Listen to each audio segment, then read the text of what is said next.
This is our 14th homesteading series on apples. And so before we get started, I'm going to go over a little bit of our business development programs, and then Brooke with Swilled Dog Hard Cider will be speaking, and then we have James Russell with the West Virginia Food and Farm Coalition. And then we'll wrap it up with some questions.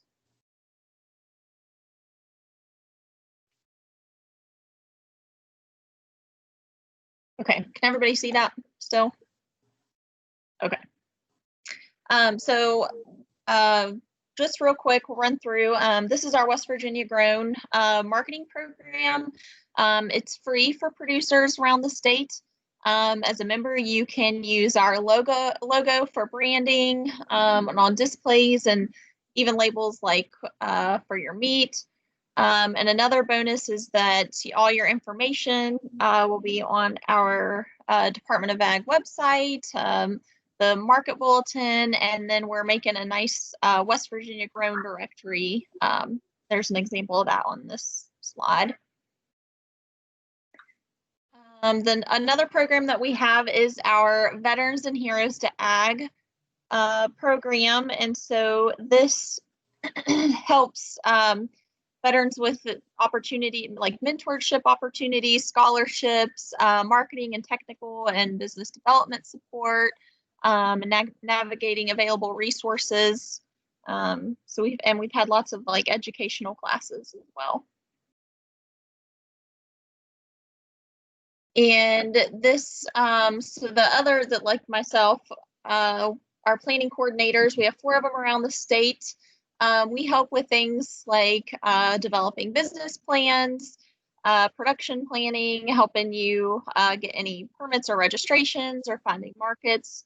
And so there are 4 of us. I'm in the southeastern part, Ashley, Amos, and then we have Nathan, Lacey, and Kacey who are in the other parts of the state. And if you are not in one of those colored areas, we still kind of divide all those between us, all those calls, and we'll still help you out. So with that, I will start with Brooke and go ahead and for your video. Let's see here.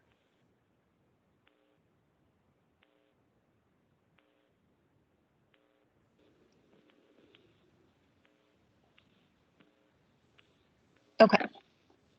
Can everybody see that? Yes. Okay.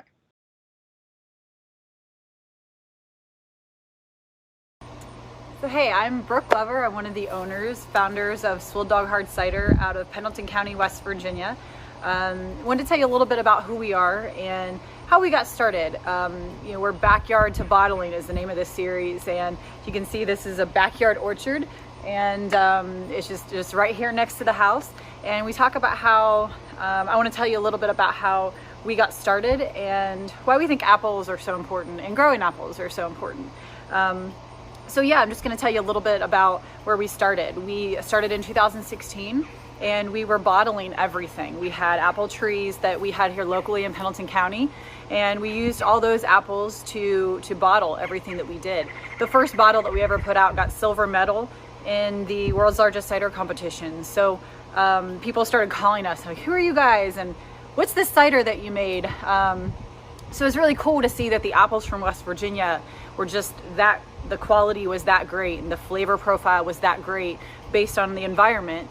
And that really made a big difference, we think, in the quality of the cider. So we decided that when we started this company, we wanted it to be very focused on the apples and quality ingredients.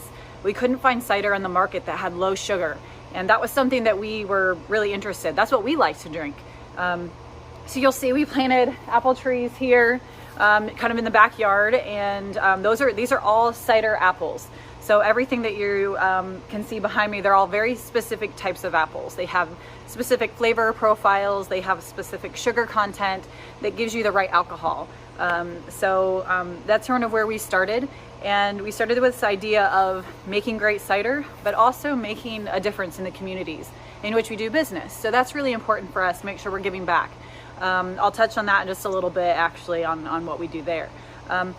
But who we are right now, Swilled Dog, we are 6-state distribution. We're majority female and dog owned and still family owned. And we're in 6 different states now. So we're in West Virginia, Virginia, Kentucky, Ohio, Indiana, and Florida. And so for us, part of it is educating people and telling people what makes cider different. It's not just, flavored sugar water with some, kind of essence to it. We actually we take a long time to make sure that we're getting the right apple blends and the right flavor profiles. And even in our flavored cider, we use real ingredients. So real pineapple juice instead of just kind of flavoring to it. So that's why you'll see we're a little bit different than a lot of the brands that you're seeing out there now. And so we have actually started a distillery as well, and we're going to be moving into some small batch whiskeys and also some ready to drink cocktails. So you'll see some of that coming up soon. We're going to announce a little bit of that out to the world, but that's where we're going. We started the business here. This is where my husband and his family are from, and we believe in this area. It's not this huge thriving metropolis with hordes of tourists coming through all the time. So we didn't start out with a tasting room. We started here just in the backyard in the basement making the cider and just working to get it out there. And then, now that we've grown a little bit, we've decided to set up here in Pendleton County and try to make a difference here and bring people into the area. So that's part of the agritourism that we're trying to develop in the state of West Virginia. And again, like I said, I'll touch more on that in just a few. So where we're going in the future, something that we are working on right now, part of our charitable giving is every year we do something called a West Virginia Scrumpy, and that's all apples donated forage from all around the state of West Virginia. So we do the labor, the bottles, the caps, the labels, the yeast, everything that goes into that bottle, we do pressing, we do all of that. And we sell those bottles, 100% of the proceeds go to charity. Every year that we've been doing it, actually, it's been to mostly animal charities or just kind of local to wherever we're selling it. Like if we do a festival, we'll sell it there. This year we've decided to plant apple trees. So we just want people to know that there's a market for these apples, that people want them. So that's kind of where we're looking for the future with the company. And so that's part of why I'm here talking to you guys today. So I think I just wanted to touch base really quickly on why apples. And, I have a few articles that I'm going to have at the end of this presentation that you can have access to that talk about apples and the economics behind it. West Virginia has a specific geography, topography, the soil, just everything that goes into the environment, the valleys. It's all perfect for apples. And so what happened is during Prohibition, a lot of the apple trees got cut down, and especially places like West Virginia where they needed that quick crop to come back because they were really struggling. A lot of people planted the barley and the rye and the wheat and things like that were quickly able to turn over a crop in about a year. And, and then also the people that were kind of leading the temperance movement couldn't really see everything from far away, and apple trees were kind of a dead giveaway that someone might be doing a little bit of cider on the side. So that's why those got those trees, actually people didn't want to plant them again. So that history was lost in the state of West Virginia. We have the history, we just need to get it back. Part of what we're doing too is we're working with WVU to try to get those apples cataloged again. So that's why we're so passionate about this apple project and getting these apples planted. Cider apples are great. We know that there's a market for it. That's kind of my next point I want to go into. The articles that I sent out actually give you a lot of, or that you'll see at the end, give you the economics behind apples. And it's not just apples that you get at the farmer's market. There's a specific set of, Arkansas blacks. And there are some things, and there's a lot of different crab apples that everyone says are deer apples. Well, they are, but they also make really great cider. So just trying to show people that there is a market out there for it. There's a lot of, I'm on the board of the American Cider Association, and I'm the vice president. And so I get to talk to a lot of cider makers now that I wouldn't normally have had the chance to talk to. And a lot of them are now calling me and saying, hey, West Virginia, do you guys have any apples? We really need apples. And there's just not that quality cider apple here. Now, There are some apples that are hybrid apples, so you can do the dessert apples. A lot of people use those as fillers, or if you're looking for something, a taste profile that's a little more tart, you can use some of those kind of dessert apples, like your Granny Smiths and things like that. Your Winesteps and your Stamens are really good dessert apples that can also sell at the farmer's market. So those are kind of hybrid apples that I think would be really great for people in West Virginia to plant and realize that they can use them as cider apples, but they also are really good in case you can't find a market for it. You can take it to the local farmer's market. But that's something that I could go to these other cider makers and say, yes, West Virginia should be leading the country in apple production, and we could do that. We could be one of the great cider apple states in the world, actually, based on the environment here. But that's just trying to get people to understand that there is that market, and that I can help with sourcing that. And I will tell you that Swilled Dog would be a great candidate for buying those apples from anyone who wants to take that on. So I think, let me see what else I've got here. I got to look at my form here. I think something that we really haven't talked about is doing a good job of becoming a full circle company, and that's growing the apples, pressing them, using the pumice for fertilizer, things like that. We started out in the beginning like that, and we very quickly outgrew all the apples that we were using. So we had to start sourcing everywhere. We were trying to get apples from anywhere we could, and that became really tough to have any sort of volume when you are unsure of the product and where it's going to be coming from, those apples, the quality apples that we need. But we really believe in the idea that a lot of companies are focusing on, which is the agritourism. There's a company up in Michigan that I'm just thinking right off the top of my head, Blake's, and they have all kinds of, they have a huge orchard, and they have a huge farm, and they get tourists coming in by the busloads, and they're doing amazing things with cider and showing people that those apples are there and they're being used. And so that's something that we would like to focus on. There's no reason we can't do that here. So I think that just encouraging people to start planting those apples, knowing that there's a market for it, would be a good start. And like I said, Swilled Dog would be a great partner for helping out with that and growing this industry, the hard cider industry in the state. So that's something else we could focus on. And then there's another byproduct of apples that I haven't mentioned yet, besides the pumice, that could go to different farmers for livestock or just fertilizer. Might be a little bit higher in sugar for just kind of your main feed for livestock, but vinegar is a great thing that we're seeing. A lot of people are really moving into that. If you don't have enough market for your apples, then you can turn it into vinegar as well. So there's some extra things you can do with these apples if you'd like to plant them. So let's see. A couple things I'd like to talk about as far as planting an orchard. There's the initial capital that goes into it. These trees just don't kind of get planted. You have to have the labor, and you have to buy the trees with the rootstocks. There's some really good rootstocks out right now that the Geneva rootstocks that are really resistant to a lot of the things that we were struggling with in the apple industry before. And so those are really good for the fire blight and some of the pests. So there is that initial investment of the fence you have to worry about, and some of the materials that go around the trees. There is an investment there. And it depends on what kind of tree you're going to be doing. Some of them can yield fruit in just a couple years. Some of them, depending on what kind of tree, can be 5 to 7 years, but you can charge more for that. And you'll see that in one of the articles I sent about the economics of apple growing and specifics of cider apple growing. So you might be spending a little bit more in the initial investment of prepping the soil and things like that, but it really is, it is worth it. There is a market for it for sure. So that labor is something else.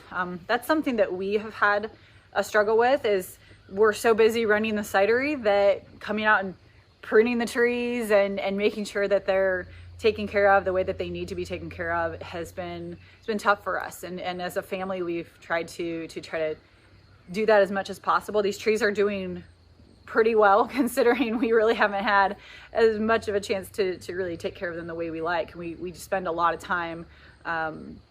Our head cider maker, actually, Barry, is also kind of our green thumb, and Debbie, my mother-in-law, she is also a green thumb. So they do a lot of work on the trees, and the rest of the family tries to do a lot of work on the trees. So it is it is work, but we feel that it's worth it, and it will yield some really great cider here in a couple years when these trees really start to produce. So there is that initial capital investment. There's also the ongoing investment of labor and pest control. Deer continue to always be a problem. I feel like they can jump 50 feet into the air. I don't know how that happens. We keep making it higher and they just keep on coming. So we have to make sure. Lucy, our dog, actually has helped me the other day. She was out and chased a couple deer out of the orchard. So it's kind of fun to have her around to help with that. But you know, taking care of the pests and making sure that you're watching out for some of the rust that gets on the trees and affects them. It's tough to do. So those are just things you have to think about when thinking about that investment. Let's see. So I wanted to talk about some of the successes and failures that we've had, and I just did a little bit touching on those. But the last thing is the West Virginia Scrumpy that I was talking about earlier. There's an apple drive that we did and that we do every year, and the people of West Virginia really kind of step up.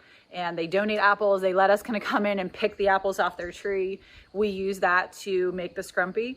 And like I said, we give them all the money from that goes back to charity. But we also give them, for every bushel, they get a bottle of cider as well. So it's kind of cool to show people that their apples that they think are just deer apples, and they mow around. And a lot of times people will say, yeah, I was tired of mowing around it, so I just cut it down. And you could actually hear my heart being ripped out of my chest. But they will tear down or cut down these apple trees just because they're a nuisance. Well, if you can show them that there is that product there, that they're making something that is affecting their community, it's really important to show people that. And then they know that West Virginia has this capability, and they're more interested in apples. So I think that's something that we have to do a better job of education and working together with the state agencies and the colleges to make sure that people, like a lot of you, know that there is an opportunity for these orchards, and there's an opportunity for another product that you can sell at the farmer's market. You can eat it yourself if you want, or you can sell it to some cideries around the state and outside the state to make some pretty good money. So I think that's kind of all I wanted to touch base on today, just apples, and again, why they're so important to making that great quality cider. And my contact information should be out there, so please reach out if you have any questions or want to touch base on anything else. Thanks so much.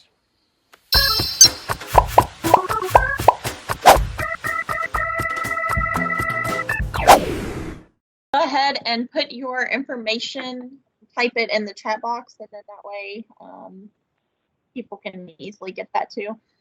So does anybody have any questions, or Brooke, do you have anything else to add? No, I'm sorry, that was pretty long-winded, guys. So just reach out with anything. I just really want to encourage people to reach out to us if you know of anybody who wants to work with us on planting these apple trees. We'd love to work with them and kind of get that process started. So just let us know if you guys know of anybody. We'd love to work with whoever. Cool, thank you. So up next, we have James Russell with the West Virginia Food and Farm Coalition. Are you still on here? Yes, I was talking to a muted mic. I'm sorry. Okay, you're fine. So, I'm James Russell. I work with the West Virginia Food and Farm Coalition. I am a food shed coordinator. The counties I work in are Mingo, Wyoming, McDowell, Mercer counties, and we do a lot of just working with creating farmers and getting people growing and back in the gardens. We do a lot of school programs. We have high tunnels at several schools throughout my food shed, and that's one of the big things we do is work with the kids and getting the kids involved. That is my professional side.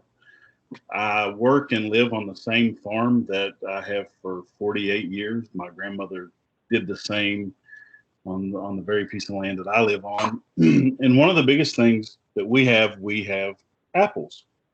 So we do, one of our biggest things is apple butter, apple jelly. We do everything apple except for cider.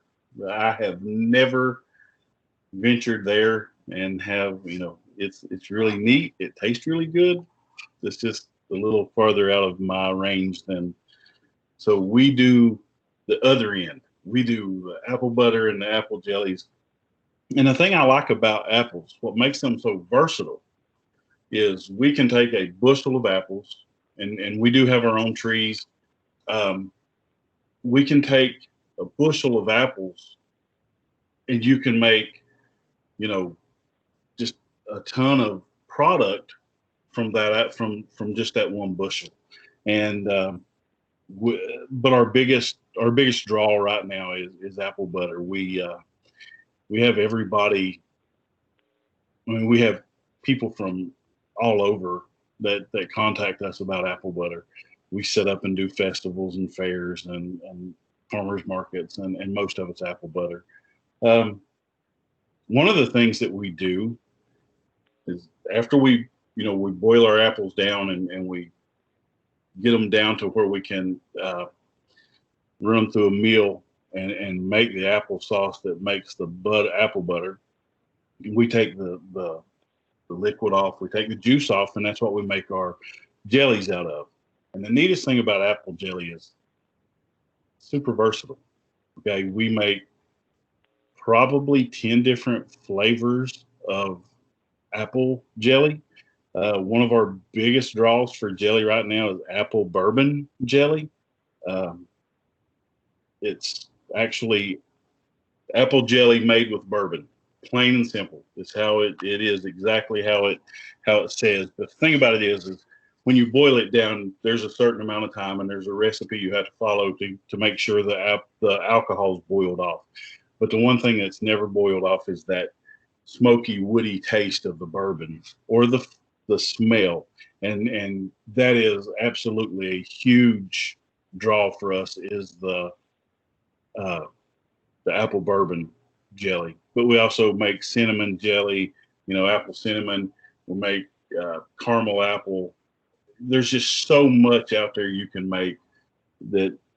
And the neat thing about it is we make it and we have it all winter long. We have it on, it's a wonderful process. And we actually went to a couple producers that had just started getting into market gardening and producing, and they have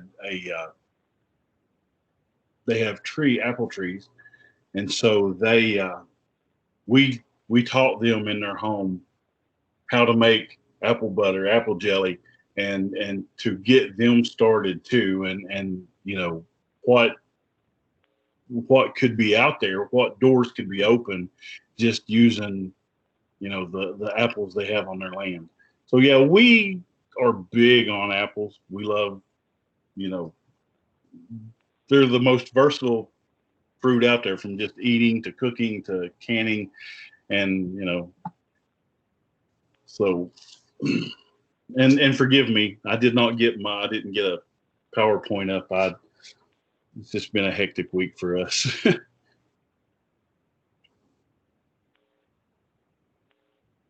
So if anybody thanks James.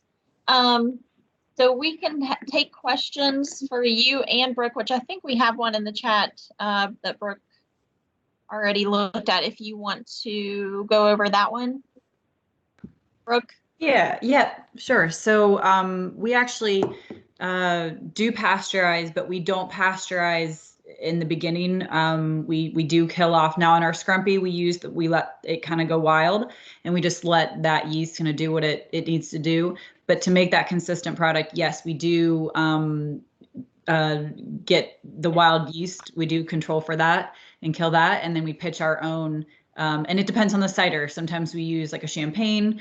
Sometimes we can do an ale yeast. So it kind of gives it those cool little things we like to do to make it interesting. But we do pasteurize after have the finished product. So once it goes into the container, whether it be the bottle or can, we do pasteurize. And there are a lot of different ways to do that. And I can kind of go into that, but that's kind of pasteurization nerd territory. So if you want me to, but I didn't know Marion's specific question. So I think maybe I answered it.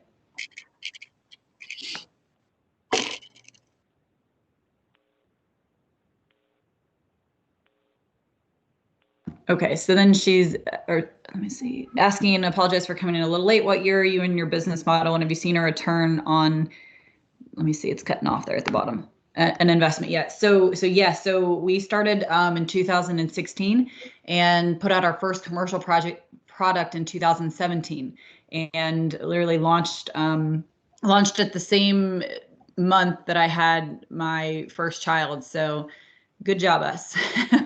didn't think that through, I guess. But yeah, we have in our business model, we now have a tasting room here, and just that expansion has really helped us a lot. So we are seeing that return.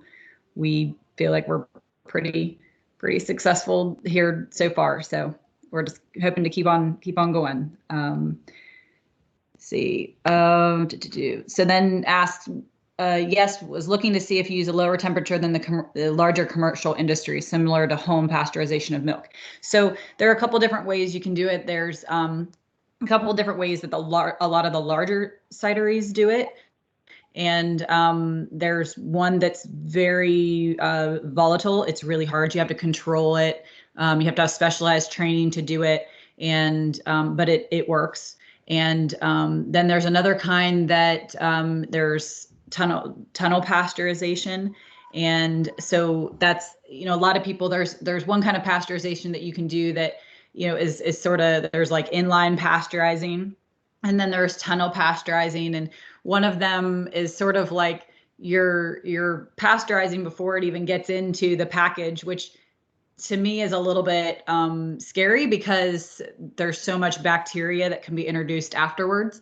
And, once it goes through there, that definitely scares me. So then you can do tunnel pasteurization, or you can do the other kind of pasteurization that actually, once it goes into the container, it passes through, and that does it as well. We are not to that point yet. Those specific systems are very expensive, a huge investment. So we are still at the point where we are actually water bathing. So we're doing everything. It's a lot of labor, but we've built these really great kind of the big vats, and we do control for that. There's just a specific way to, the formula that we do that pasteurizes our cider. So yes, we do the water bath. You're welcome. And then got another question. What varieties of cider apples grow well in West Virginia? I actually, if you would like, I would really like to send you, if you want to send me your information, I can send you some good information on that. But we've seen a lot of, the crab apples do really, really well. We've seen some that are, the like golden russets. We've seen a lot of those do well. There's Jonah Golds that do well. The wine saps and the stamens do really, really well. But like I said, I've got a whole thing from WVU that we've gone back and forth on some of the ones that we think do okay. Some of the Pippins do well as well. So, yep. But if you want to send me your email, I'd love to. There you go. All right. I'll send you some information. Thanks.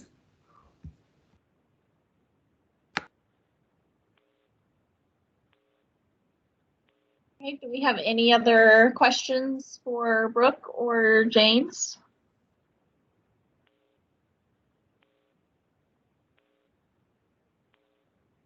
And their emails are on here if you have questions later on too.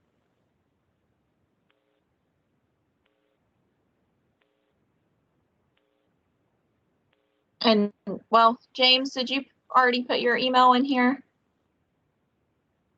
Yes, it's up close to the Okay, top. at the top. Yes, I see that. Okay.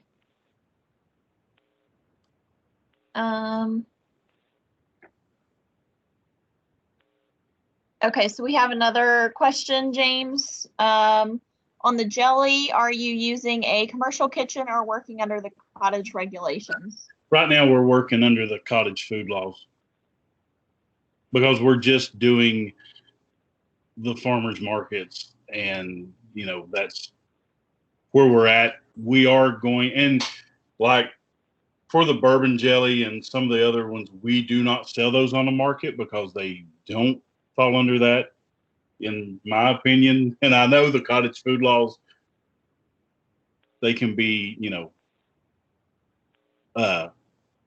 confusing a little bit. So we just stay with just the basic apple butters and apple jellies. The other stuff we do not take to the markets. But yes, we're working on a commercial kitchen, and we are also working on branding and labeling and getting some things going through the process of being able to sell them even outside the the commercial, the farmers market, and actually getting them on shelves. It's just a rough process for us. We are not, it's kind of hard for us, but yeah, that's what we're working on.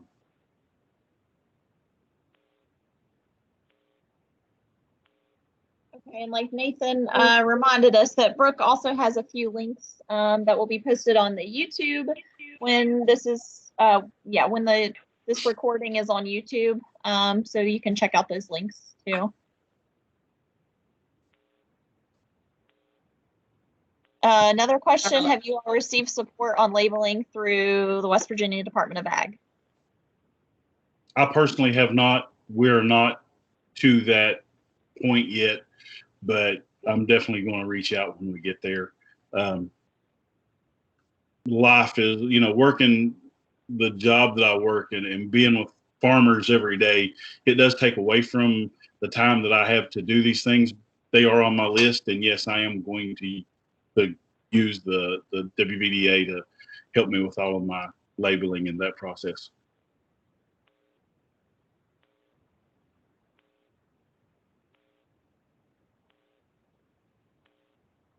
Okay, do we have any other questions?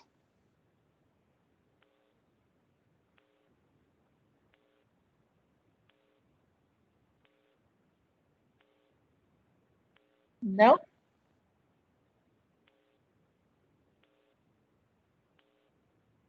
Okay, well, we will go ahead and log off, but if you guys have any other questions, feel free to reach out to us or check out our YouTube recording to refer back to this. But yeah, thank you guys. Thank you, Brooke and James, so much for speaking to us today.